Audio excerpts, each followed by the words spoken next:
Okay, recording again. You about ready? Sure. Why not?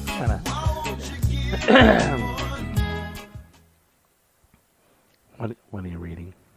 It says Netflix. Here's one you might have missed: a folklore that turned into an urban legend. Oh, troll. Okay. Never mind. Never mind. Troll.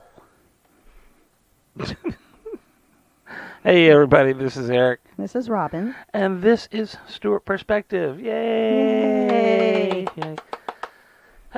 Okay, we're back for another episode, and this is episode 11. And this one is going to be a little special. We got a friend that's calling in, but before we get to that, as always, let's get to the business and knock that out of the way. You can follow us if you just want to follow the podcast. Join us on Podbean. It's Stuart Perspective on Podbean. Oh, look, there goes the AC. That's awesome. Yay. You can join us on Patreon. And it's Stuart Perspective on Patreon. Patreon.com/Stuart Perspective takes you right to us. Hey good what? News. Yes. Yes. We have two patrons now. We have another one. Woo! Party, confetti, all that stuff, falling, cake, ice cream. Hey. A snowball to become... I don't know what I'm going with that. I don't know. I don't have the same thing. A snowball to become a bigger snowball. Yeah, we got it for it to become a avalanche. It starts as a snowball. Is that it? Sure. Fuck, whatever. Anyway, hey, so we got another patron. Join us on Patreon. $5 a month gets you first access to the podcasts before they go public on Podbean or anywhere else, and get you access to exclusive patron-only content, videos and specials and stuff like that. And we do have designs in the work for the logos, for hats and stuff, and we got a t-shirt coming up as well. And that's where they will first go up on sale, is on Patreon. Our dog is running around under the table. He knows we're in the middle of something and he wants to be part of it. Yeah. That's what he does.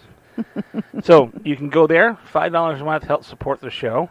You can donate just to buy us a beer. Donate to PayPal.me/Raw Communications, RAW Communications. There's so many different places to find us. There are. And trying to get them all linked into one thing is a pain in the butt because I've already had them done for a while for other stuff. Anyway, PayPal.me/Raw Communications. And you can donate directly there. It's just one-time donation. Say, hey, this is so-and-so. I'm giving you $10. Go buy a 6-pack of beer and toast me on the show. There you go. Okay?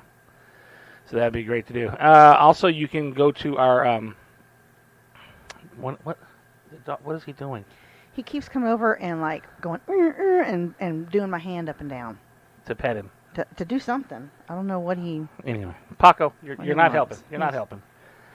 Oh my God! So anyway, one last way that you can support the show is you can support our brand ambassador or our brand partners, which is Reaper Apparel Company. So go to reaperapparelco.com and purchase everything. Purchase everything in the store they have there, okay? Because the best thing about this company is they have the plus sizes up to 5X for the big guys, okay? Not like Walmart, who's doing away with the 4Xs and the 3Xs. These guys go all the way up to 5X. We found some 4Xs. I don't know. These certain T-shirts go up to 4X, and we found a few the other day for you. And I don't know if that's just like the first ones that people go for. So they're like the first ones that sell out, so you can't ever find any. Take a hint, people. Take Walmart a hint. Buyers. You know, every store I've ever been to, it's always the larger sizes that sell out first. Even in the places that cater to plus-size women, they're always the bigger sizes that sell out first. Like 22, 24. I don't understand. They always, on the clearance rack, you'll find buttloads of 14s, 16s, and 18s. Yeah. I'm just saying. No, I agree with you. I just don't understand women's sizes.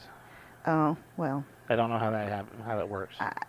I'm a guy. I'm stupid about that kind of thing. Anyway, Okay. ReaperApparelCo.com. Use promo code Uncle Mongrel, and you'll get 10% off your purchase, and it helps. They kick a little bit back and help support the show. Okay, so you can donate at Patreon.com, become a patron. You can donate directly at PayPal.me/rawcommunications, or you can go to ReaperApparelCo.com, buy something, use promo code Uncle Mongrel, and you help support the show. What other business is there? We got more followers showing up on the Facebook group page. That's good. We went from 33 up to 53, and that's steadily climbing. The video shorts, Yeah. we have a bunch of them pushing. So even on all these different platforms, so, okay, let's say that you go and you listen once and you're like, maybe it's not for me, not my way to go. Hey, just hit subscribe. Oh, God. Mention something. You don't ever have to look at it again. Just subscribe, mention something, say, hey, good luck to you, whatever, Yeah. just something. I call it doing the big four, okay? You subscribe, like, follow, and comment, okay? Follow or share is one in there, too. That's so it's like 5, but it's the same. Follow and share, same thing. Some platforms do one of the other. But do the 4 things. Do the 4 things, and it helps the show and helps spread us through the algorithm and everything like that. Yeah. All right, so... Can we pause here? Can we pause? I'm sorry, but this dog's driving me crazy. He's... Well, as per usual, Paco had to take priority over this little bumper here. So, I don't know where we were. Go back and listen to whatever the business was and help us out with that stuff. Okay, so this is episode 11. Do you need to take a breather? This bumper's almost over. Okay. So a friend of mine, he lives in Florida now. His name is Lynn, and really cool guy, really intelligent. Really, really intelligent. And you'll find out through some of the stuff later on the second half that is just how he's a truth seeker or whatever. He searches. He's a searcher. That's what he called it. He literally called himself a searcher because he constantly get a question in his head and he's got to search and find an answer. Well, he's not the kind of guy that's just going to go with what somebody says. No, blindly. He doesn't go blindly. He's going to dive. Yeah, he does into it and figure it out. So. And we just happened to connect over LinkedIn. We haven't talked to each other in well over a year and a half. He didn't even know. Has it been that long? Yeah, he didn't even know about my accident or anything like that. Wow. So I had to go over that with him stuff. But he was telling me about a food plan, if you will, not necessarily a diet, right? But a food plan that him and his family are on, and it's based off this book called The Plant Parodox.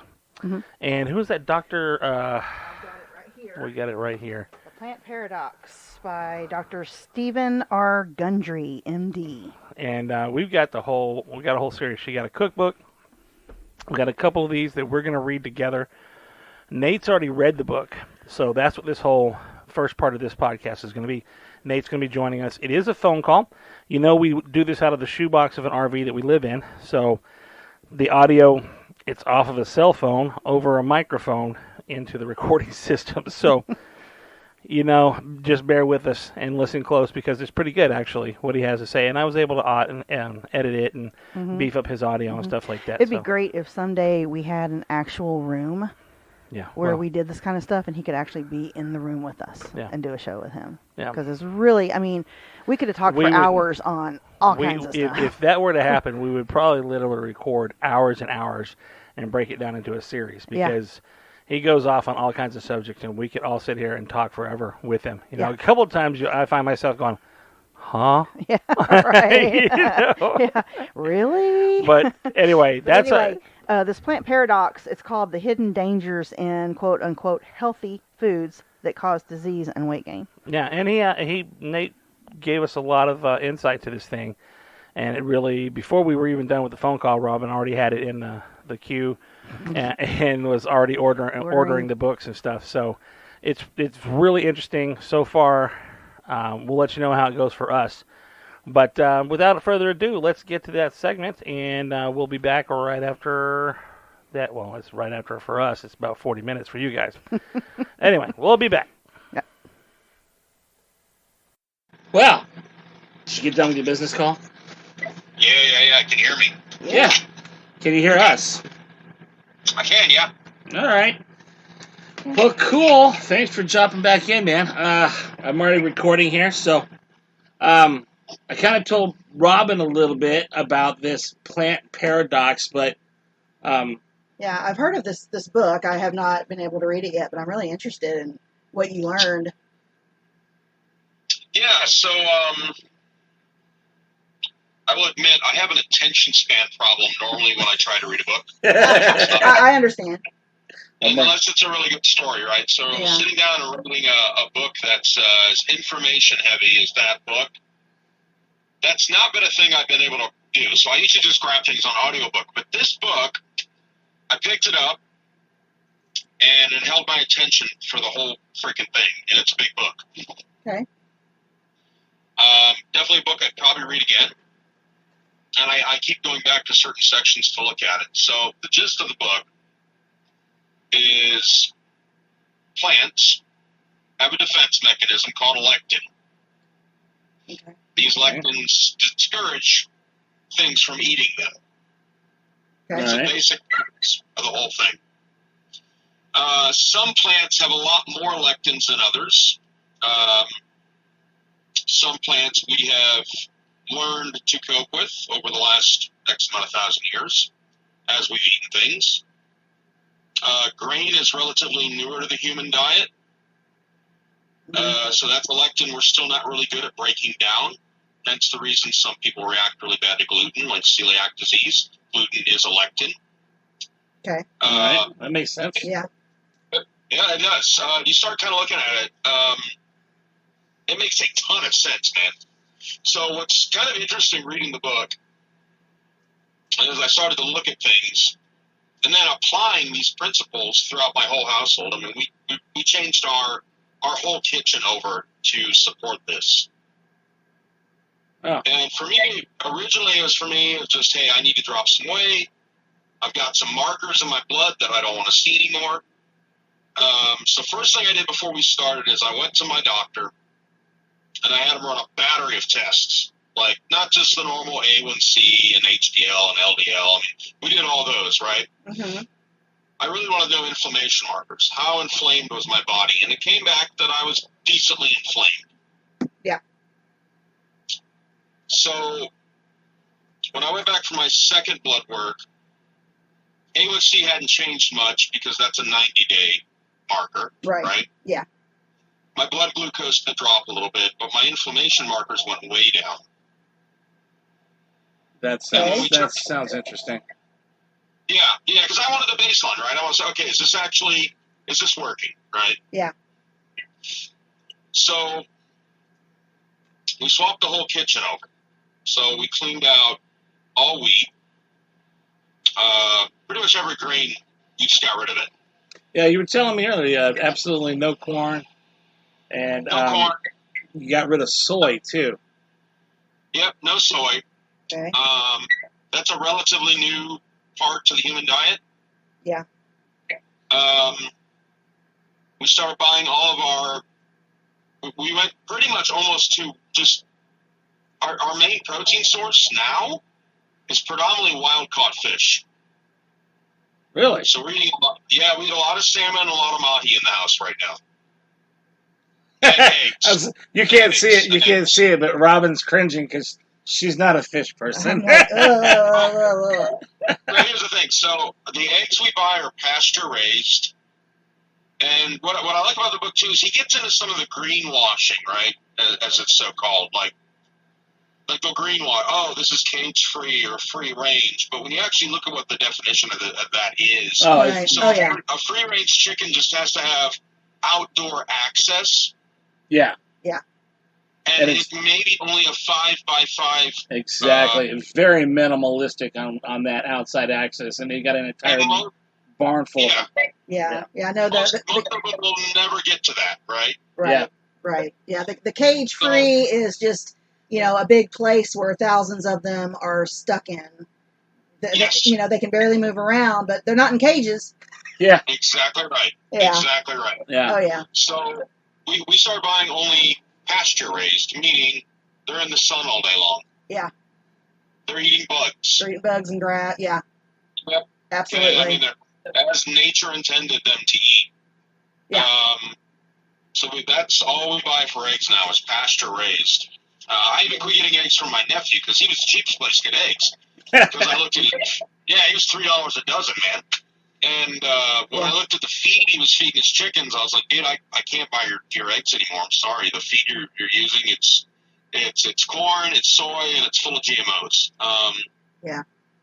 Which means it's heavily treated with Roundup. Ah. Yeah. Okay. Yeah, so that's one of the dirty little secrets of GMOs. Mm-hmm. So GMOs were originally, they created them to be drought tolerant. And there's a lot of different various things why they've created these different strains. The main reason they created GMO crops, though, is they can hold up to Roundup. So this way you could plant, and it's predominantly corn and soy that they use it on. So you could plant a whole field of corn or soybeans. You could go out there and spray Roundup, and it wouldn't kill your crop, but it'd kill all the weeds that could kill your crop. Yeah. Yeah. And but then that still we gets in learned the to ingest glyphosate, which is some pretty nasty stuff on the human endocrine system. Because glyphosate, other than being a toxin, it's also a hormone mimicker. So that's kind of the interesting thing about that as GMOs. And then Absolutely. I've always said, Nate, that when I was in 6th grade, a girl looked like she was in 6th grade. You look at 6th grade girls now, and they look like they're seniors in high school. Yeah, totally. Yeah.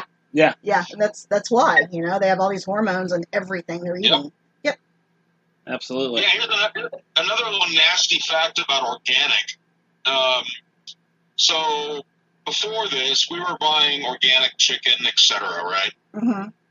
Well, here's something really interesting. So organic chicken, it can still be classified organic and without hormones and antibiotics. But when the chicken gets sick, they are allowed to give the chicken small bits of arsenic to clear up the infection. Oh, my God. What the hell? Yeah. And so what they found, there was a study done, I don't remember where it was at, you'd have to find it in the book. So they took the same organic chicken breast, and they studied who was eating it, because it has arsenic in it. And what they found is predominantly large metro areas where people eat more organic than in the rural areas. Yeah. And what they found is that the boys that were being born to these women who ingested high amounts of organic chicken while they're pregnant had smaller genitalia than their more rural counterparts. Wow. And when they this is really interesting. When they fed it to rats, the male rats were more apt to take on female roles in a rat society than they were to take on male roles. Sounds like Universe 25. It does. Yeah. That's interesting. So you kind of wonder, this most recent rash of transgenderism in our teen population, is it due to arsenic in the food supply? Yeah. That's a valid question. Yeah. Because I was just talking about that the other night. I'm like, why is it that right now we're seeing so many of these, boys who think they're girls and want to be girls? And I think some of it I think is a social contagion. Yeah. Oh, well, yes. Absolutely. It's, one of my daughter's friends the other day looked at me and she said, "You don't understand." She said, "Right now in high school, if you're straight, like, you're the minority and the unpopular kid." Yeah. That's ridiculous. Yeah. We it's talk about that kind of stuff a lot. It's like, why is so many, and I wondered, I'm like, how much is it this thing where, it's cool? Yeah, I think that's some of it, right? Yeah. And I think for the kids that are genuinely gender dysphoric, right? Right. I wonder if some of it is our food supply. Yeah. Oh, I have no doubt with all the crap that's put in our food. I've been worried about the food supply for years, and yeah, I mean, I kind of with those people nowadays who want to raise all of their own food and their plants and stuff, have gardens and stuff, because then what's in your food.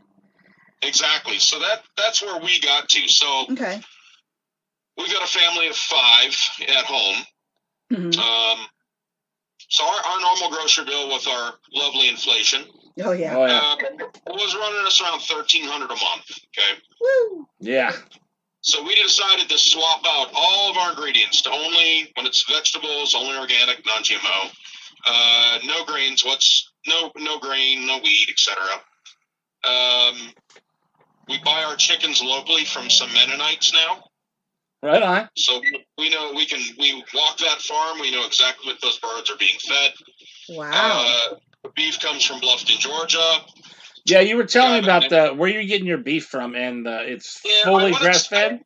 I think it's called White Oak. Yeah. And the owner's name is Will Harris. He was just recently on Joe Rogan. And that's worth a listen. Yeah.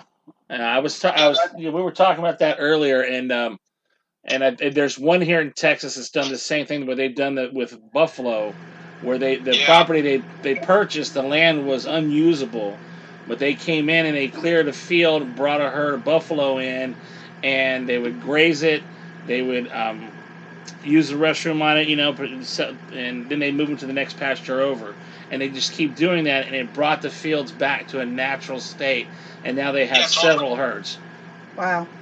Okay, I'm sorry. Go back. The White Oak beef guy. What'd you say his name was? Will Harris. Will Harris. Okay. Will Harris. All right. Now he is as Georgia and as Southern as they get. So when you listen to him talk, it's like listening to molasses try to drip on a cold day. I love it. Okay. Nice. He chews every word, man. Like That's he would awesome. put an East Texan to shame. Oh, honey, you haven't been to Tennessee, have you? Oh yeah, I've been to Tennessee. Oh, he's been in Tennessee. Okay. Yeah, I had a hard time under. I'm like, what? No, I think his drawl was worse than some Tennesseans. Okay, awesome. Wow. Awesome. So, and he talks real slow, but he gets his point across, and Yeah. he seems like he understands what he's doing very well. awesome. I'm going to look that up. Hey, I have a question for you. You say that, when you go to the grocery store, you get the organic, non-GMO vegetable. How do you know? Do you just buy from the organic section? Yeah, I mean, we try to do our best there, right? We'll start at the organic section, and then we kind of look at labels. Okay. Whole Foods is pretty good about really sourcing their stuff, but once again, Whole Foods greenwashes a lot of things. And that's something that Will Harris guy talks about on Rogan, because Whole Foods is a client of his. Oh. And what's greenwash? What's greenwash? Yeah, What does that let's go mean? over greenwashing one time. So Whole Foods, for instance, will talk about, like for their meat, right? Oh, we have all these animal welfare standards and this and this and this. And the welfare standards they're kind of pointing you towards is what's called 5C plus or 5 plus. And that means that the animal was raised, slaughtered on the same piece of land. Like it was born, lived, and killed. Same farm. Okay. Never left. You don't castrate the bulls, the steers. There's no hormone injections behind the ears, none of that crap, right? So it's a very holistic way to raise an animal. It's a total regenerative farm. And then you start getting down into the two area of animal welfare standards. Yeah, they have access to open fields. They're usually not put on a feedlot, but they could be moved from ranch to ranch a bit. They're probably castrated. It's not going to be the happier animal of the spectrum. Right. Okay. That's predominantly where Whole Foods gets their meat. Is the 2s, not the 5 pluses. Okay. Okay. So And after I heard it, I walked into my local Whole Foods and I said, "Hey, can I get some steak that's 5C or 5 plus?" And the guy goes, "We don't have any 5 plus steak here." Huh. Wow. Okay. And I said, "Do you have any in the store?" And he goes, "Probably not." I said, "What about that grass fed?" He goes, "That's not a 5 plus." Wow. Okay. Yeah. So that's kind of the greenwashing they do, right? You walk into Whole Foods, you think everything should be really on the up and up, Oh. But that's the whole idea behind that business model. Yeah.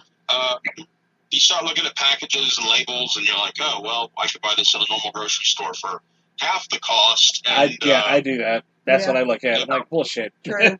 Yeah. Yeah, Yeah. You gotta read the labels, right? Yeah, that's true. A lot of these stores start out that way, and it's all, we're only going to do it this way. But ultimately, it becomes more about the money. Business, making the money. Yeah.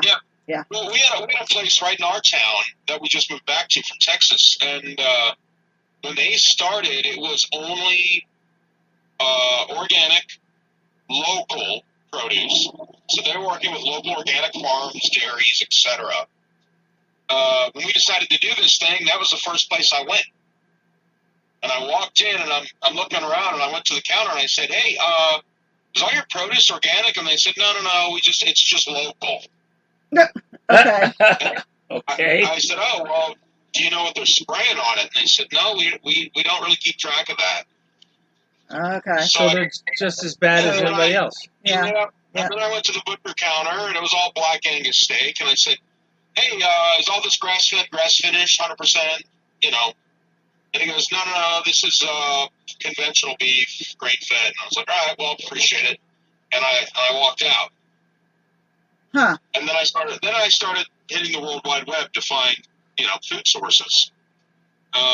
Originally, when we started doing this, we were just going to Costco buying the wild-caught fish because it was cheaper than you could get at the local grocery store. And at least it's wild-caught. You can't call fish organic ever. That means you know what it ate, meaning you're feeding it. Yeah. Which is what you don't want, because by that point they're going to give it a corn and a soy feed. Yeah. So we went to a lot of wild-caught fish. Like I said, chicken. Trader Joe's, you can find, they call it heirloom chicken. That's pure pasture-raised chicken. Okay. So you can actually buy that at Trader Joe's. I recently found that out and bought a bunch of chicken breasts from them. My steak's coming from Bluffton, Georgia. Now, does your guy out of Bluffton, does he ship? Yeah. Like we ordered $250 and they shipped it for free. Yeah. Wow. All right. You don't think he's going to Georgia every time he? Well, he might. It's Nate. It's Nate. He might. He's flying first class to Georgia. Yeah, it's 3 hours from my house, but still, I'm not going to drive up to buy beef. So what we've noticed though is we're eating a lot less beef. Okay. And it's not just due to the cost, right? Like a pound of ground beef is $10 from that guy, right? Yeah. And when we make tacos at home, we got to do 2 pounds to feed pretty much everyone in our family. Yeah. But still cheaper than going out. We did buy steaks from him, but you have to and they come vacuum packed. But you have to let them wet age for 21 days before you can eat them. Oh wow! Or it will be tough as crap. Oh wow! So we have to plan steak 21 days in advance. Okay. Hey, if it's what you got to do, it's what you got to do. Yeah. What does wet age mean? Oh, wet aging, that's just when you leave it in its own juices in a cold environment. Oh, okay. Yeah, like so that most of that's porterhouse. done prior to hitting the grocery store, right? Yeah. Most of the beef you buy has probably been wet aged. High end would be dry aged. That's a whole different process. But for him, they're slaughtering the cows, they're vacuum sealing it, they're flash freezing it, and they're shipping it out. So there's no aging happening at the plant. All right, that makes sense. That's part of your responsibility as a consumer, I guess. You get to age the cow. But so I've had grass-fed steaks before. They're chewy because think about it. That animal is walking its whole life. Yeah. In a feedlot, they don't move much. They just eat. Yeah. They fatten there's up. no room to move. Yeah. It's there to get fat and slaughtered and have tender meat. Yeah. So that's kind of where we're at as a family. Weight loss wise, the first month we did it, I dropped 12 pounds. We were not 100% strict because we were trying to figure it out. Yeah. Nobody is. But I think one of the most interesting things that happened, we were about 3 weeks into it, and I was being very strict. Like my kids go to school and their friends offer them crap and they eat it. And, Yeah. Yeah. They're kids. Yeah. But what it was kind of telling. This is when I kind of, because I'm always curious, like what's a placebo effect, right? So what was telling for us is one of our smallest dog just flew the coop one day, just bailed. disappeared. Oh. So we were out trying to find him. We didn't plan dinner. It got late. It was like 8 o'clock, and my wife's like, "Oh my God, we got to feed the kids. What are we gonna eat?" I'm like, "Yeah, screw it. I'll just go get some pizzas. No big deal." Mm-hmm. Okay, no deal. So I went down. I bought 2 pizzas. I brought them home. We all ate them. About an hour later, my youngest walks up to me and she said, "Dad, I can't swallow and I have a really bad headache." Wow. And I said, "Funny you say that. I got a ton of phlegm. It's hard to swallow, and I've also got a headache." Huh. And then my wife walks in a little bit later, and she's like, "Man, I feel like crap." I said, "Well, what do you feel like?" She's like, "I got a really nasty headache, and it's hard to swallow, and I don't feel like I can breathe right." Wow. So 3 of us, after being, pretty clean for 3 weeks, Mm-hmm. got a pretty crazy autoimmune response to the pizza. Yeah. Huh. So if you look at pizzas are a pure lectin bomb. Pure lectin bomb. Mm-hmm. So first and foremost, you have a high gluten dough because that's the best piece of crust in the world, Yep. right? Absolutely. Higher the gluten, the better the damn crust is going to be. Yep. So you've got a high gluten dough, right? Probably like 00 pizza flour. Mm-hmm. Now throw on top of that tomatoes. Tomatoes are also a giant lectin bomb. Yeah. Italians do something really interesting with their tomatoes. First, they peel them, and then they de-seed them before they make sauce. Huh. Getting rid of the skin and the seeds gets rid of most of the lectins. Huh. I did not know that. Yeah. Yeah. I So did not Italians know that. do that forever. Here in the States, though, we don't normally do that. No, we don't. Yeah. Yeah. So now you've got all these lectins mixed into your tomato sauce because the seeds have probably been there, ground up, and the skin's definitely on there. Yeah. And now we take the mozzarella cheese. Now, so there's 2 types of, you've probably seen the A2 milk in the store. If you Yes. see the bottle, it says A2. Yes. I didn't know what that was till we moved up to North Texas, and we got to know some people who had a farm. And the husband was telling me, I said, "Oh, what kind of cow is that?" He goes, "Oh, it's a Guernsey cow." And I said, "Oh, it's got a high milk fat content." And he goes, "Yeah, but most important, it's an A2 cow." And I said, "What the hell's an A2 cow?" And he goes, "Well, if people are like lactose intolerant or have a slight lactose problem, they can have A2 milk because it's a different gene with the casein." Huh. Yeah. Which is the main 2 proteins in milk, right? Whey and casein protein. Okay. So the Holstein cow, which is predominantly used for milk production in the U.S., is an A1 casein cow. So most of our cheese is made with A1 casein milk. Okay. A1 casein is a nasty little lectin. Huh. Hence the reason so many people have lactose problems. That makes sense. I think it does. So pizza is like the unholy trinity of lectins. Yeah, that totally makes sense. I mean, I know after we eat a pizza, I have a digestion issue like you would not believe. Yeah. It's bloating. It's very it's bloating. It's constipated. Now we've Yeah, done it's horrible. We've done Yeah. some here The with whole gamut, man. Yeah. we've done some with some fathead dough that actually turned out pretty good, but very complicated to make. Yeah. No, fathead does pain in the ass. Yeah.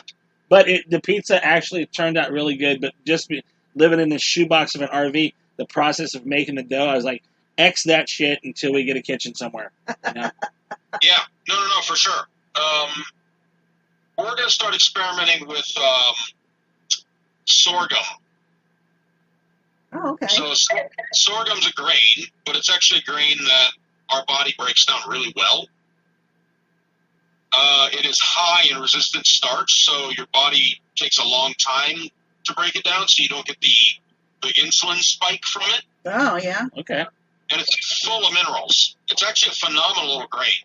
So India, they use a lot of sorghum and millet over there. Interesting. That's definitely Yeah, food for thought. Yeah. Yeah, this is all really interesting because I have several autoimmune diseases. So what was interesting about the book, so Dr. Stephen Gundry is a cardiologist by trade. And what he noticed is these wives would drag their obese husbands in kicking and screaming. And the wives were, from the outside appearance, fit and in shape. So the husbands would come in, high blood pressure, bad cholesterol, high sugar, lots of, inflammatory markers, etc., right? And he'd say, well, here's the plan. This is what foods you can and can't have. This is what you should be eating. And, it'd be easier if you both did it together. So yes, it always is easier that way. Yeah, that's why we did the whole house, right? Yeah. Yeah. And after I read the book, I'm like, shit, why would I feed my children any of this stuff? If I really love them, and I do. Yeah. Because it's not just about weight loss, because my kids don't need to lose weight. They're all healthy. Right. But a healthy weight, right? It's really about, all right, let's give them the right building blocks for life. Right. Well, even marathon runners have heart attacks. Yeah. Yeah, totally. Absolutely. It's not about what's on the outside, I guess. It's about what's on the inside. Yeah, it's what's on the inside. So what he started finding is these women who were so-called healthy were all on about the same 5 to 7 medications across all these patients. And it was thyroid problems, number one. Yep. Some inflammatory markers like rheumatoid arthritis or things of that nature. Uh-huh. Maybe some antidepressants and maybe a few other things, right? So they're on all these medications. Uh-huh. And he kept finding that these women were all on the same medications. Like they were bringing their fat husbands in, but they're never really thinking about what shape their own body was in. Because they were thin, they didn't have high blood pressure, yada, yada, yada. Mm-hmm. So when they both patients, the husband and the wife, adopted this eating plan, what he found is the women were all of a sudden able to get off these thyroid meds and other things. So that's kind of when he started doing his research. Why? Why is this, what's going on here? And that's when he kind of came across this hypothesis of lectins and how destructive they are to the human microbiome. So what I did not know about our gut, the human intestine wall, the gut wall, is only one cell thick. Like from a cellular level, it's one cell. Okay. Wow. So it's interesting about a lectin. A lectin can break through that cellular wall pretty quick. I'm sure you guys have heard about leaky gut syndrome. Oh, God, yes. Uh-huh. Yeah, so lectins are the main cause of that.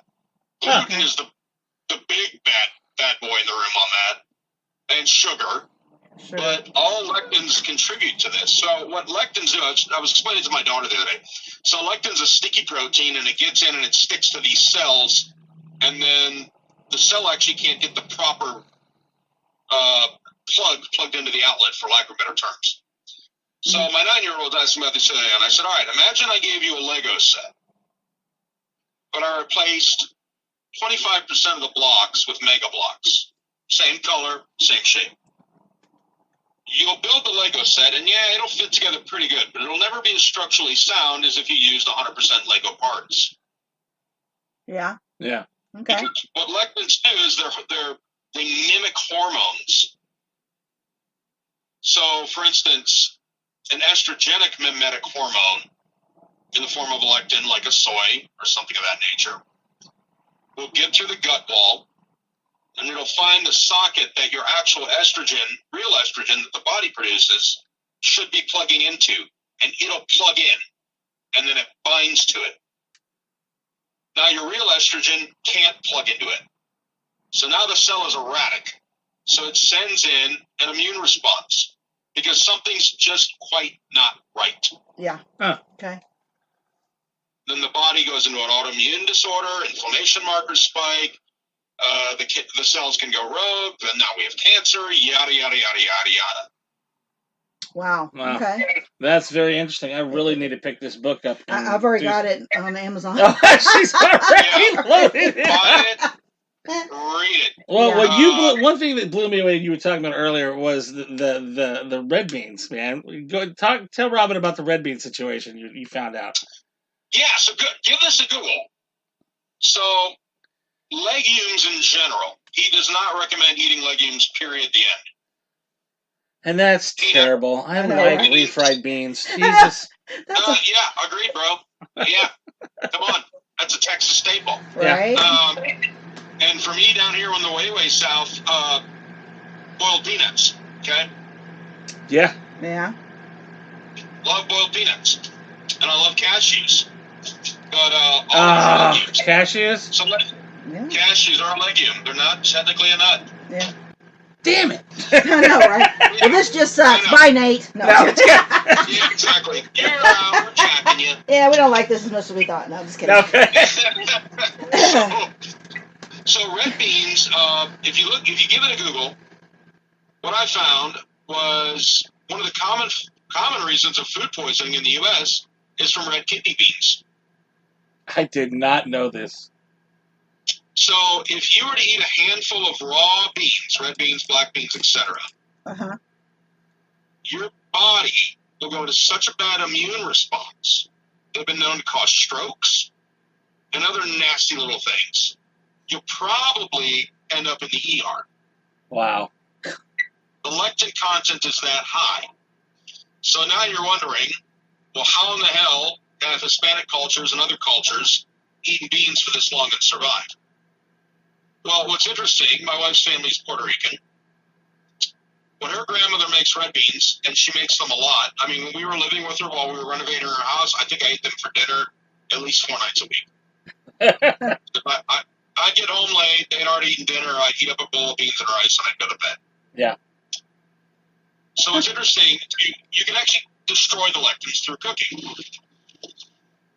So what you do is you soak the beans overnight, you dump the water out, like most Hispanics do. You put the beans in a pressure cooker with new water, and the lectins are predominantly gone. Yeah. To the point where you can safely eat them. My family's done that for years, and I never knew why they soaked the beans overnight. Dad just is like, nope, you got to soak them overnight, or they just won't be right. I was like, okay. Yeah. Never knew why. It was just something you did. Yeah. Yeah, it's just that's how you prepare them. I mean, I remember my mom making split pea soup and things, and the night before she'd soak everything. Yeah. I just assumed that was the only way to get them soft. That's what I was done too. Right? So you gotta soften them suckers up. You know, what do you know? The people in the past knew some shit, right? Yeah, right. You're smart. I know. Imagine that. Yeah. Yeah. Wow. So, That's crazy. That's what you were saying. This is you keyed into that. This book also basically he gives you like shopping lists and teaches you how to destroy the lectins, right? Yeah. So like when we make spaghetti now, okay. Okay, how are you doing spaghetti? So we are buying, and I've done this for a long time because of my grandmother, right? I've always bought Italian tomatoes or Italian tomato sauce, like from Italy. Huh. That's just how I've always done it. Unbeknownst to me, I didn't, realize there was some benefits here, right? Right. So I buy the Italian tomato sauce that's been peeled and de-seeded before it's canned. Okay. But what about the actual pasta? What about the pasta? Yeah. So there's a lot of good pasta brands out there that are not wheat. I happen to hop on Gundry's website. He has a sorghum noodle. Get out. Really? And it's fucking incredible. All right, we're gonna check that out. My kids are picky as hell when it comes to pasta. Because a lot of times I would make our own with, actual semolina or durum flour. Yeah. And so I bought the sorghum noodles. They're dark green or brown. They're a very dark color. And we made them. No one complained. No one noticed the difference. Wow. So that's one of my kickers. Is I love pasta so damn much, almost as much as Mexican food. Yeah. And to have to cut pasta out, we switched over. We're gonna do like the zucchini noodles and stuff, and that's okay. But it's not It's the okay, same. But it's not right, man. It doesn't have the same bite and the chew, and Right. the texture's all wrong with zucchini, right? I had been buying a gluten-free spaghetti. I don't know. Yeah, so that's really interesting. So gluten-free foods. Yeah. The problem is they get rid of the gluten, but they add a bunch of really nasty lectins in. Predominantly brown rice flour. Yeah. Wow. Yeah. Yeah. So he brings up a really interesting point. So here in the States, we've been programmed that whole grain's best, whole wheat, Yeah. brown rice, white is bad, right? Yeah. White's bad. Yeah. But he says, hey, let's take a hard look at France and Japan and China. So if you look at the amount of heart attacks, strokes, etc. in France and Japan, just for those two countries, for instance, they don't have near the problems the U.S. has. Right. Yeah. You know what you will not find in either of those cultures? Brown rice. Or whole wheat flour. Yeah. Huh. You know what else you won't find in France? An A1 cow. Huh. European cows are all A2. Huh. It's Northern European cows, like the Holstein, that had the genetic mutation that got brought to the U.S. So French butter, Italian butter, all A2 milk. So Interesting. right there, we've cut out the lactose issue, right? Yeah. They also properly ferment their doughs over there in the form of sourdoughs, where they properly ferment, which sourdough, because of that nice little bacteria, will actually eat and destroy gluten. Huh. Did not know that. Yeah, so if you look at, like, Southern European cultures and Japan, what does Japan eat? Shitloads of white rice. Yeah. Yeah. Yeah, I've always They wondered have- about that. I'm like, they eat nothing. You know, they eat a lot of this rice, but we're being told, oh no, you don't want white rice. It's bad. Yeah. Yep. Well, something else that the Japanese do interesting. So, before they prepare sushi, right, they cook the rice and then they let the rice get cool. And then they add the vinegar and the other things to make the sticky rice for the sushi. Okay. Uh-huh. Well, what's interesting about that, so when you cook rice or a normal potato, and you let it get cold, it forms resistant starches. So now when you eat it, your insulin's not going to spike the same way. You don't have the same glucose response. When you eat rice that's straight out of the rice cooker or your pot or whatever, and it's still hot, it has a lot of non-resistant starches, which are really terrible for your blood sugar. Interesting. Yeah. So I read that. There was another, the Chef MD. That was another book I read years ago. I don't remember that guy's name. And he was a big whole grain guy, whole wheat, yada, yada, yada, right? But I remember reading his book, and he was talking about, hey, if you want to have potatoes, eat potato salad. But that was his whole thing, because it forms resistant starch. Really? Yeah, so... Luckily, I love potato salad. So the one thing that we do now, when we have rice, and we don't eat rice often, Gundry recommends basmati, specifically from India, not Texas, because Tex-mati rice is GMO. Yeah. Yeah, we used to use that. Yep, 100% of the time. So we buy our rice at Costco, big bag from India. Huh. So you put some olive oil in your Instant Pot, you toast the rice, add the water, cook it for 6 minutes, let it naturally release the steam. So we'll make it in like mid-morning, and then we let it cool, and we eat it right before dinner, so it forms those resistant starches. Interesting. So we're eating occasional basmati rice. We eat a lot of sweet potato. We don't do any white potatoes. We eat a lot of cauliflower just because we like it, and broccoli. Yeah. I don't. We don't eat tomatoes and salads anymore. Damn it. We That's rarely okay. eat cucumbers. Oh, man, you're killing everything I love. That's okay. I can't stand Yeah, cucumbers. I know, because I'm a big cucumber guy. If we do eat them, we'll peel them, and then we'll seed them. Huh. That is one way we'll eat a cucumber. We'll peel it and seed it. And that, he didn't really recommend it. So here's why. So he brings up a really good point. So fruits, if we look at fruits seasonally, right? Fruit was predominantly there for mammals to fatten up before the winter.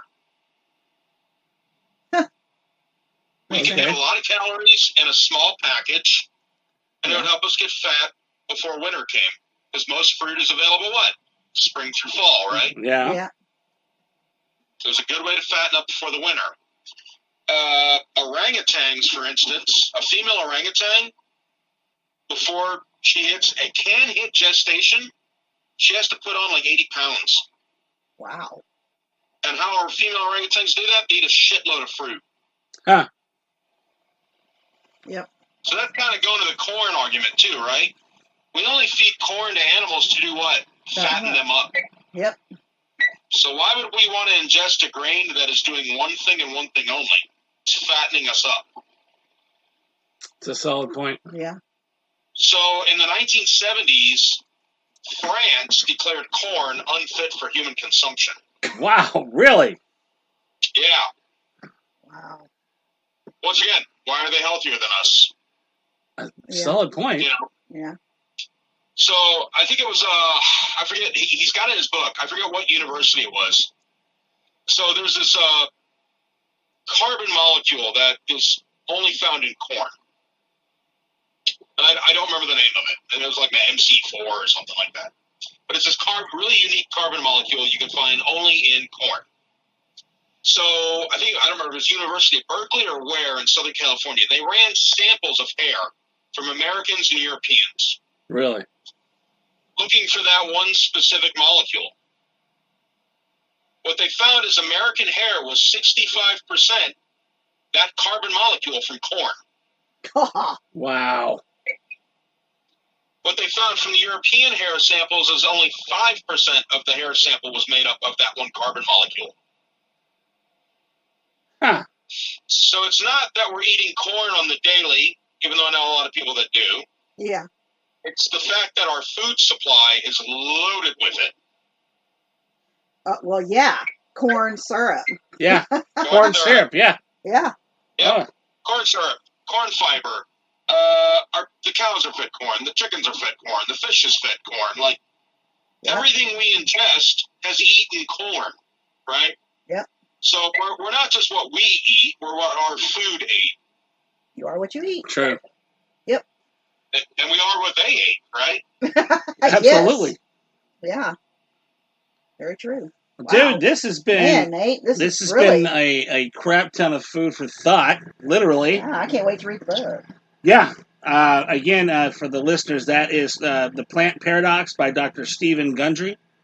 And Robin's already found it on Amazon. Drop it in your cart and order that. I'll see if we can't put up a link from our Amazon store stuff, put it in the notes down there, and see what we can give you a little discount on that, or maybe help support the show a little bit. But, dude, that's been great. I really am glad you called. I got in touch with you today. That was really awesome. Yeah, great. It's good catching up. Yeah, I really miss you, dude. And I really want to let me know that when you watch Wakanda Forever. And then Yes. Robin and I will rewatch it as well. And then let's do another one of these phone collabs on Wakanda Forever, man, because I really want to hear what you have to say about it. Especially, like I said, the origin of Namor in this one. Yeah. I think I'm maybe 30 minutes in, so I got to sit back down and watch it. But did I send you pictures of the new house yet? No, So I built a 12-seat home theater. Dude, God damn Man. it, man. I did a 7.4.2 Dolby Atmos system. Holy crap, dude. Your whole house shakes, doesn't it? 51-inch, 2.35 cinema screen.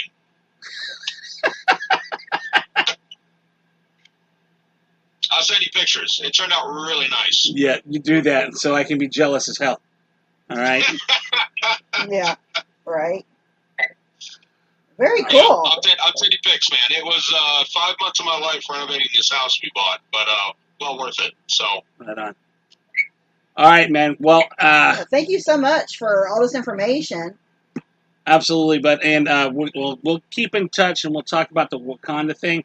And let me wrap this recording up here real quick. Okay, hold on. yeah, buddy. Well, hey, welcome back. This is Eric again. and- Robin. Yeah. And that was our friend Nate, and going over the Plant Paradox. And that goes directly in line with last week's episode, the biology, DNA, and a fat little kid. Mhm.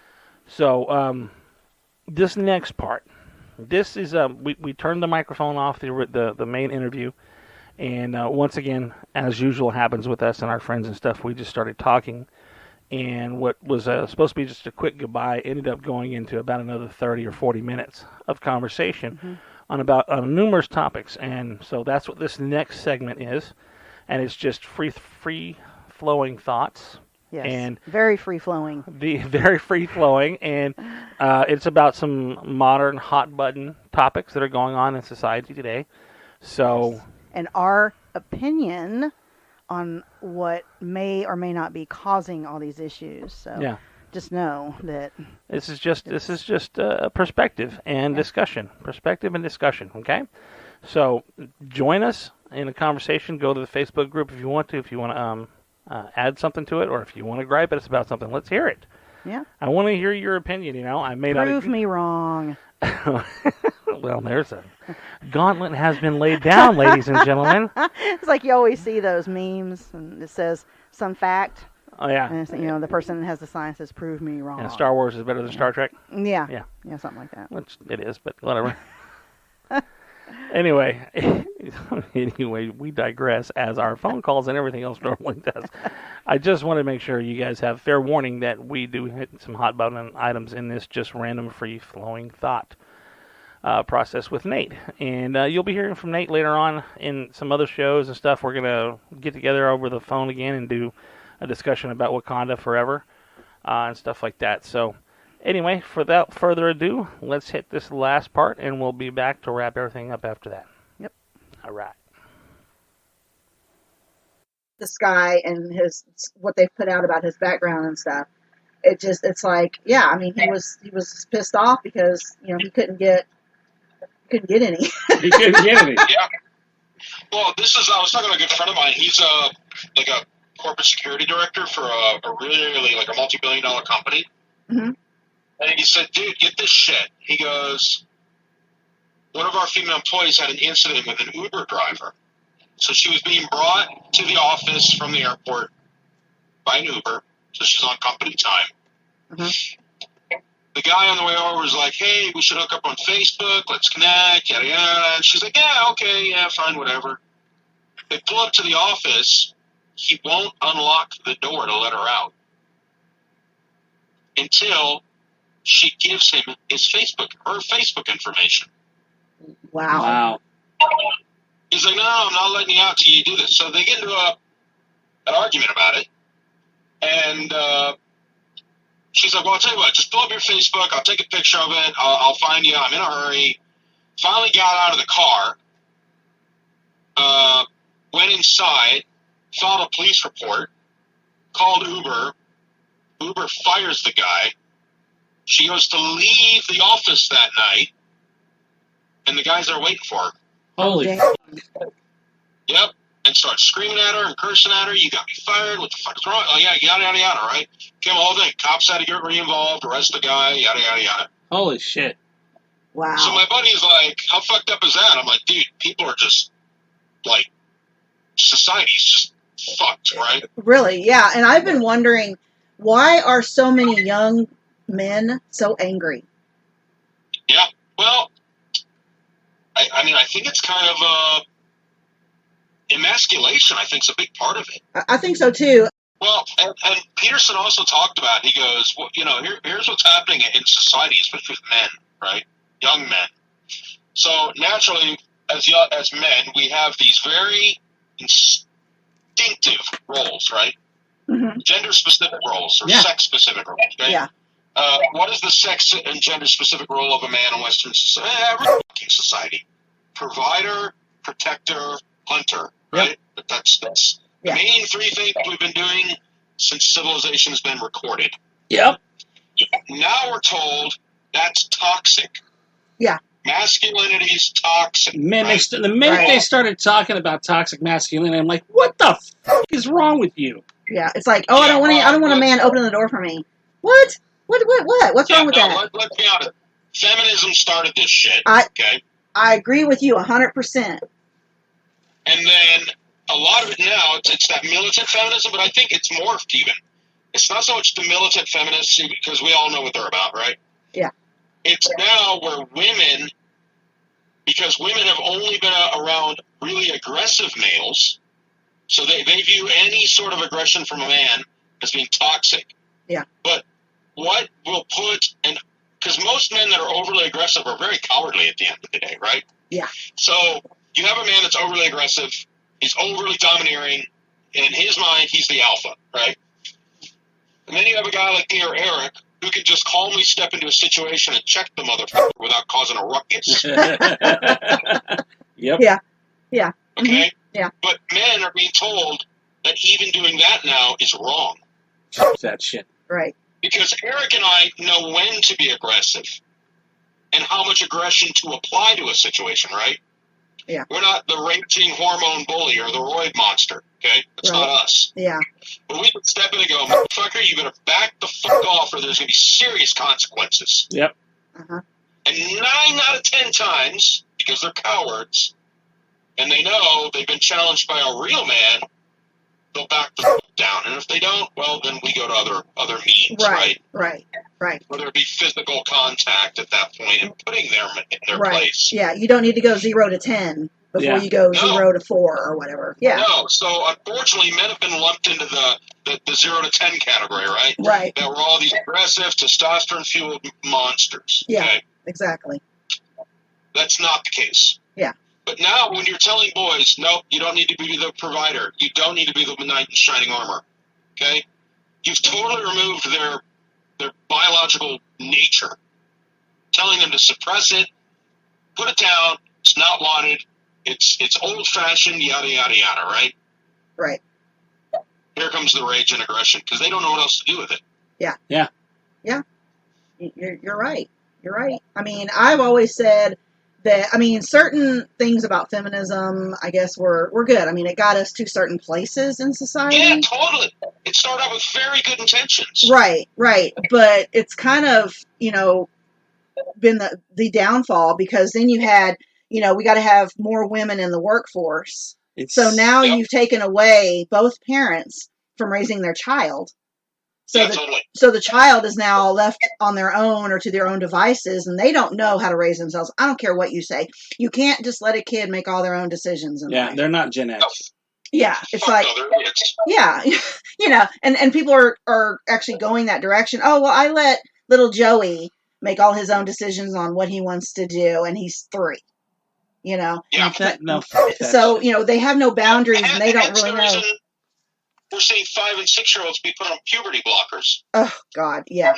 That's ridiculous. Absolutely. I mean, if I would have, when I was little, and I'm still I'm kind of a tomboy still, but when I was little, if I would have said, oh, you mean I can be a boy? I want to be a boy. I want to be a boy. And people take that seriously. It's like, I don't understand what that means. I just think, being a boy is cool. Yeah, I want to be a boy. And people go, oh, look, she thinks she's a boy. Oh, we need to start transitioning. No, we don't. Yeah, that has been my wife and I's biggest fear with our youngest. Yeah. She's a tomboy through and through. Oh, absolutely. Okay? Yeah. I bought her a Red Ryder BB gun for Christmas. Because that's what she wanted. You're going to put your eye out with Shoot that. your eye out, kid. Exactly. That's funny. But my wife and I are always terrified of that, because when she was in kindergarten, one of the little girls was being mean to one of her friends, who was a boy. And she was friends with that little girl also. And so her teacher, who was left-leaning, but not obnoxiously so, told my wife, oh my God, the greatest thing happened today. She's like, Ayla's little friend, I forget her name, was being kind of mean to Eric. And Ayla's like, why are you being mean to Eric? And she's like, well, he's a boy. And Ayla goes, well, I'm a boy. Do you not like me? Oh, wow. And it was just more of a challenge. Like, well, fuck you then, And I know my kid well enough, because she's a lot like me, and she just mouthed off to put her friend in her place. But the teacher was like, oh, I just love how these kids are so fluid, and me and my wife were like, oh, God damn it, here it comes. Here we go.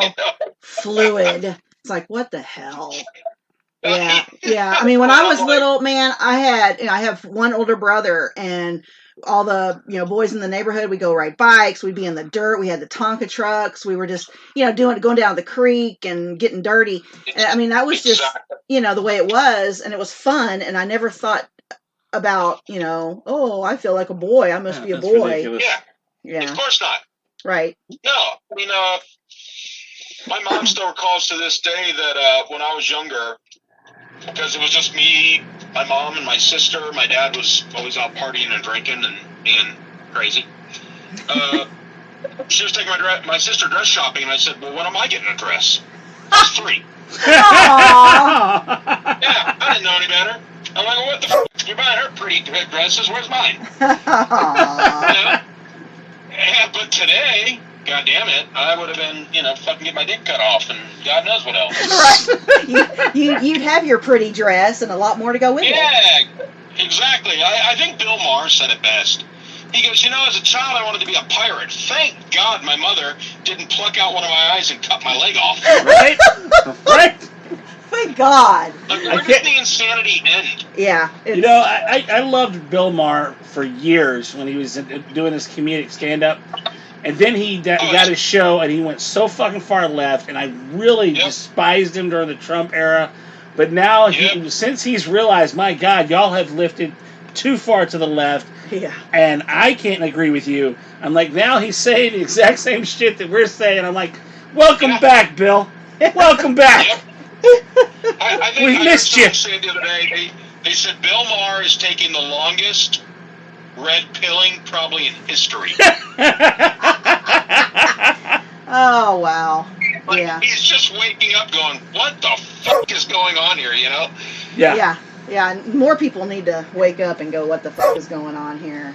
Yeah, I think a lot of people are. I hope. So we had, my daughter's got a friend at school. She's in, I'm lesbian, bisexual, whatever I feel like nowadays, right? Yeah. Black girl, whatever. So my daughter's like, I'm spending the night. And I was like, no, she's not spending the night. I don't know her parents. I'm not comfortable with her. Sounds a little bit woke for my tastes, Yeah. Mara, all she has to do is go home and say I did something inappropriate and my life's over. Yeah. Okay? Yeah. Plain and simple. Yeah. Whether I'm cleared in a court of law or not, life is over. Oh, yeah. Right? Absolutely. Doesn't matter. So I'm like, I'm not comfortable with sleepovers with your woke little friends. It's not fucking happening in this house. Yeah. Okay? I'm like, unless I get to know her parents. So her parents come over, they're quite the opposite of her. Oh, really? Oh, yeah. I wouldn't call them conservative by any means. Yeah. But they're looking at the world going, what the fuck is going on here? Okay. How old is your daughter? I had some, she's 15. Oh, okay. Okay. So it's an I had older. they stayed at our house till 1 in the morning. Wow. Like, I don't ever stay up that late. Ever. I'm the guy at like 11:30. If there's company still over, I'm like, well, I gotta go to bed. Good night. I just walk the fuck off and let my wife usher them to the door. I mean, that's my okay.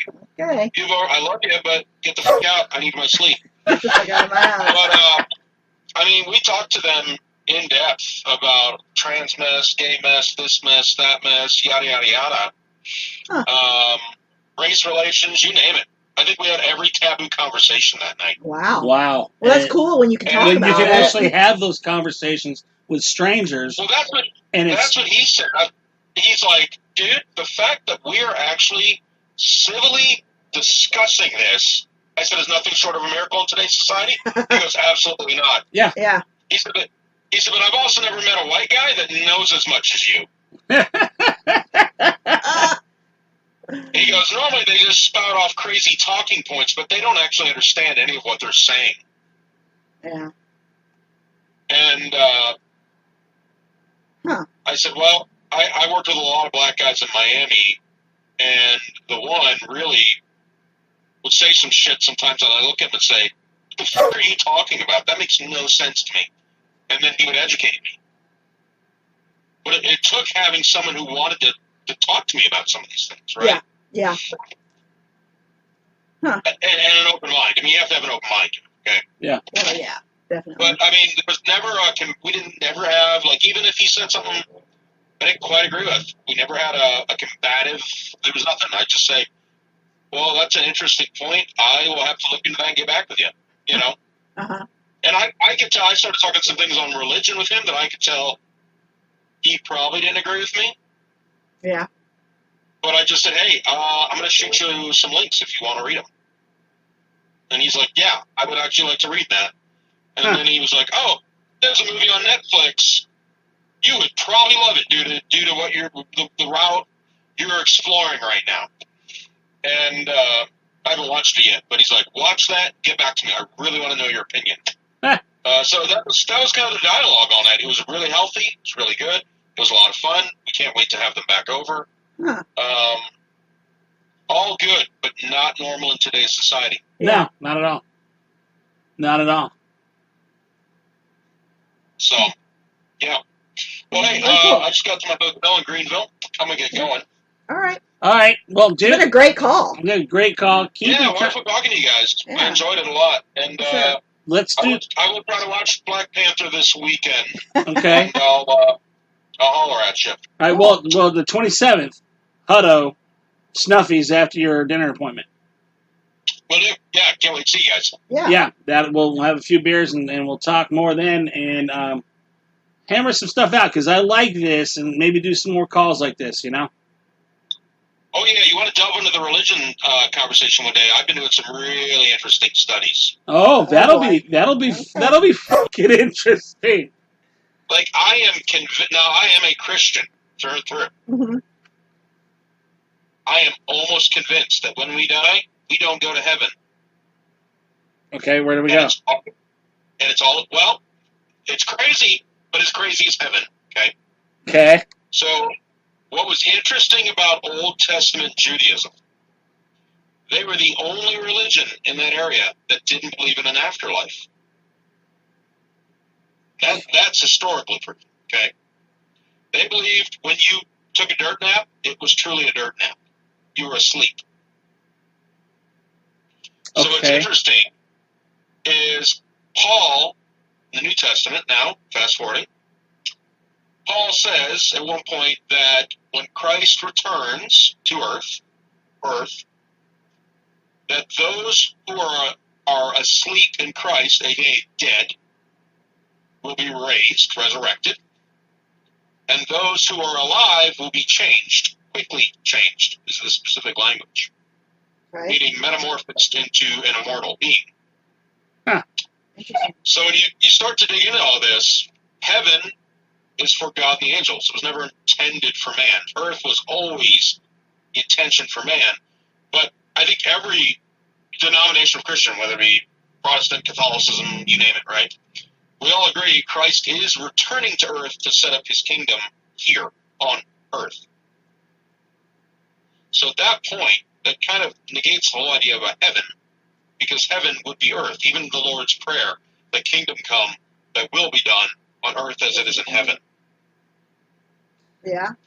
Well, I read it. The first time I read this article, I kind of went into it probably where you guys are at right now. Like, what the fuck?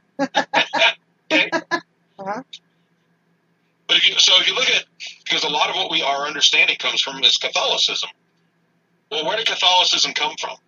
It was the early Christian church with a blend of Roman mythology.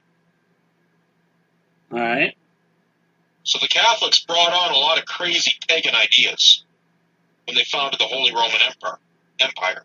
Yeah. When Martin Luther, because he saw errors, right, between what he read in Scripture and what the Roman Catholic Church was talking, and the Protestant Reformation happened, he happened to bring along this one idea of the afterlife, which is not a Judeo belief. Huh. So if you want to get into that conversation one day. So what you're saying is cremation really shouldn't happen.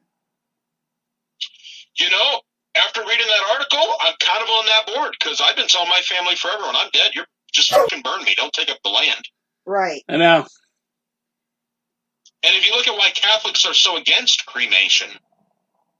Yeah. Like, why? If we go to heaven, what the fuck do you need the body back for? Right. So, yeah, I mean, if you believe that, then, you know, if you cremate somebody, they don't have that body to come back. Or would they? I mean, if we're going to all be immortally resurrected, could God bring you back from ashes? Why not? Technically. Why not? Because what's left of the body at that point anyway? Some bones? Yeah. If they, you know, That's I mean, true. it's just bones at that point. Yeah.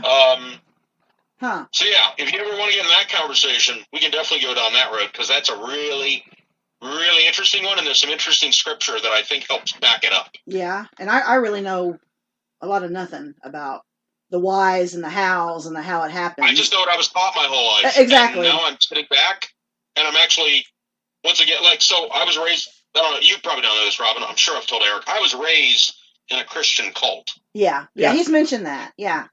And what brought me out of it is I kept reading the Bible going, this shit don't line up. Yeah. Like, I was always like, I'd go to say, well, what about this here? No, don't worry about the, you know, no. Or my favorite was, you don't understand it because you don't have the wisdom. Yeah. I'm like, all right, so what God, the fuck is that? On a God. Right. Yeah, exactly. Yeah. You know, like, okay, oh, so I'm just a fucking idiot. Why have a Bible if no one can understand it but you? You know, right? Yeah. Mr. Calder. So, wow. I mean, I was talking to my wife about this the other day, and my wife was raised Southern Baptist. Yep. She's more we're a non-denominational family. But I brought this up to her the other day, and she was like, she got mad at me, like really mad. And she's like, I don't know if I can be married to you anymore. And I was like, are you fucking serious? Like, what? Okay. What? She's like, I'm sorry, that's too far from me. And I was like, what does it fucking matter? Like, whether it's heaven or we're just all asleep until we're resurrected at Christ's return, I don't understand why that matters as far as a marriage goes.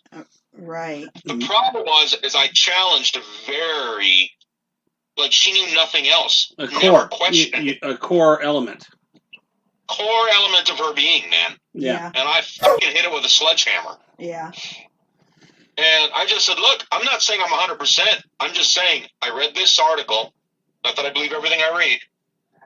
But I know enough about biblical history to know the Jews didn't believe in an afterlife. Yeah.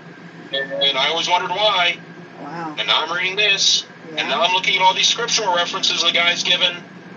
And all I'm saying is what we've been taught, not really lining up with what I'm reading here. Yeah. Once again. Well, that's something that is, from day one of some people's lives is their belief that, when I'm no longer here, I'm going to be in heaven with all of my family and everything else, and it's going to be wonderful.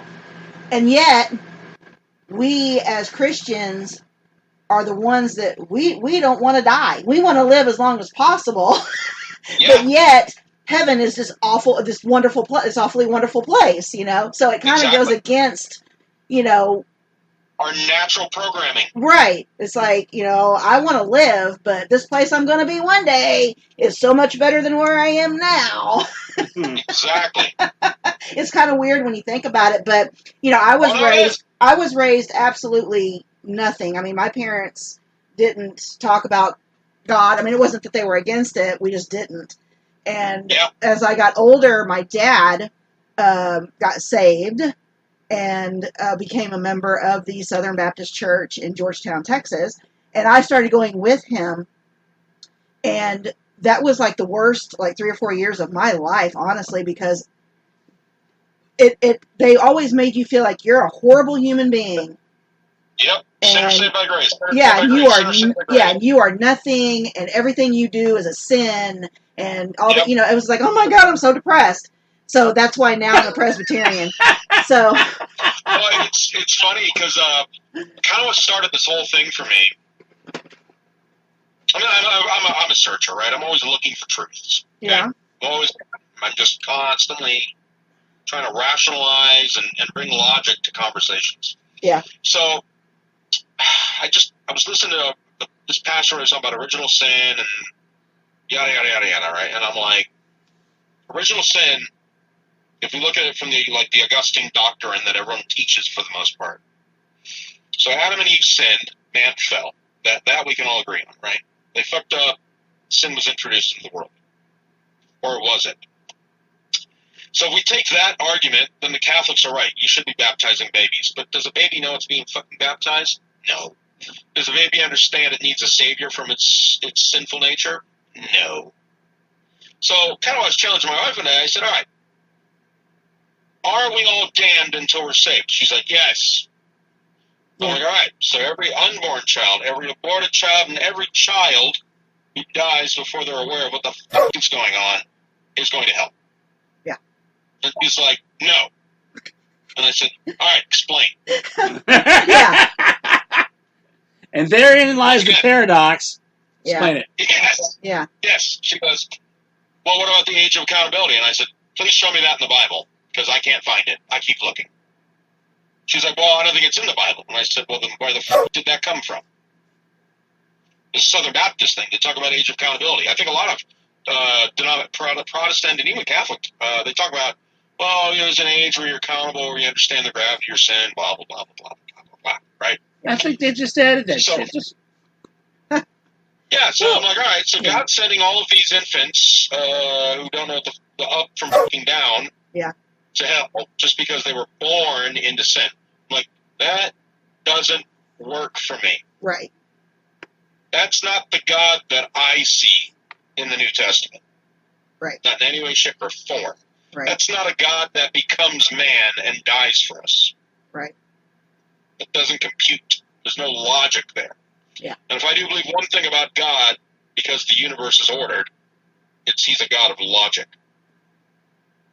Plain and simple. We have seasons, sun rises, sun sets. We have logic ourselves. Where did we get that from? Obviously him. We're created in his image. Yeah. So that's what got me started on this. I started Googling original sin, what's the debates, right? And I fell across this website called raisingzion.org. And he broke it down. He was like, no. What happened with Adam and Eve was sinful nature was introduced into the world, not sin. Yeah. Like, we understood sin at that rate. We could choose it. Yeah. And it became a part of what we wanted. But it doesn't define us. And then he brought scripture into it. Look at the scripture about God doesn't punish the innocents and this, that, and the other. So you start to look at all that, right? Because that was always an argument. Like, well, wait a minute. What about the pygmy in the middle of the fucking rainforest who's never heard of Jesus? You say he goes to hell? Well, no, because he wasn't warned. Oh, well, there goes your fucking original sin argument once again. Like, it's funny how people tear apart their own arguments.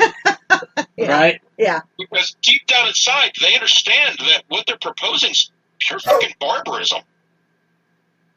Only a tyrant would rule the universe that way. That's not a loving God. So why would anyone want to serve that and be part of that? Right. So that's kind of where I'm at on that spectrum. Okay. Other than diet, on spiritual health, that's where you'll find me right now. Just Okay. digging in all the things. All right. Well, it sounds awesome. We'll have to have another 3-hour call sometime. Yeah, exactly. So, all right, well, you guys have a good evening. Hey, you Wonderful. too. I'll see you in just a little under a week. Yeah. Yeah. Absolutely. All right, Look buddy. forward to it. Thank you so much. See you, man. All right. Yeah. See you. Bye. Bye. I love Nate. Yeah. It's I like, love Nate. dude, when do you work? You're looking into all this and getting so deep into everything. It's like, wow. That's Nate. These microphone lines are kind of like the stupid Pixar lamp Oh, arms. yeah. Okay, yeah. As it goes down for murder for killing the eye in Pixar. Yeah. I'll show you that video sometime. It's funny. We only buy top of the line. No, we don't. Hey, Rogan, throw us a bone. Yeah, I buy the best I can with the little funds that we have to share I know. on things like this. Yeah. Anyway, holy crap, we're recording. Holy crap. Well, we digress as usual, but that was Nate. That was our friend Nate. It was Nate. And I hope you enjoyed that second half, and I hope it was some food for thought. And if you have anything you want to say, feel free to join us on the Facebook group and say what you want to say. Go to Podbean and leave comments on the show, because every comment helps spread us further through the algorithm and stuff like that. Sometimes if you don't even want to say anything, I always ask you just do, CFTA. Just type in CFTA. Comment for the algorithm. Okay? And that's it. CFTA and roll on, and that at least pushes us through the algorithm. All right? So we hope you enjoyed that show. We're going to kind of wrap up here business-wise, as usual, everything.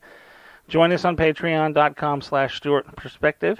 $5 a month gets you first access to the podcast and exclusive content, video content and stuff on there. And then the first site at the products or merchandise. There you go. Merchandise. Merchandise Do you when it like comes wearing bacon on your chest?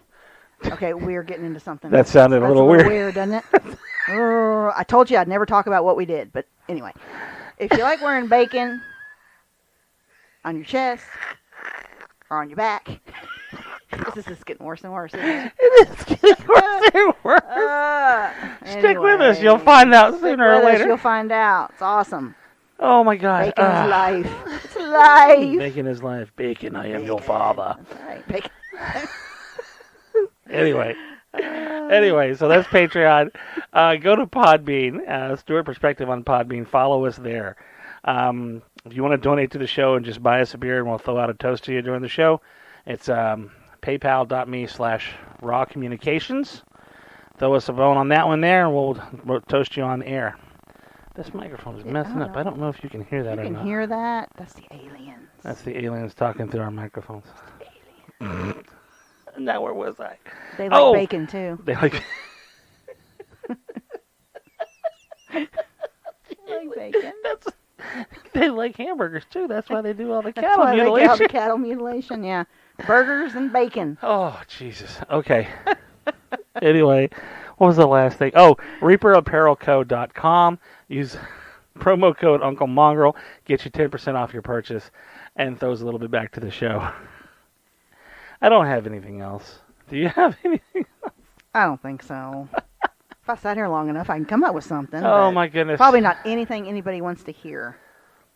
Yeah, we're good. We'll be back for another show in a week or so, all right? So until then, as always, people, love peace, and bacon grease. Bacon. Do you like wearing bacon on your chest? Wait a minute. That didn't sound good. That did not sound good. Is that a Southern steamer? What is that? It's not a Cleveland steamer. I was trying. I didn't know where I was going with that. I was trying to say something about, hey, our shirts are going to be awesome. We're going to have bacon. They will be. Then I was like, do you like wearing bacon on your back? Oh, that really didn't sound good. That didn't sound good either.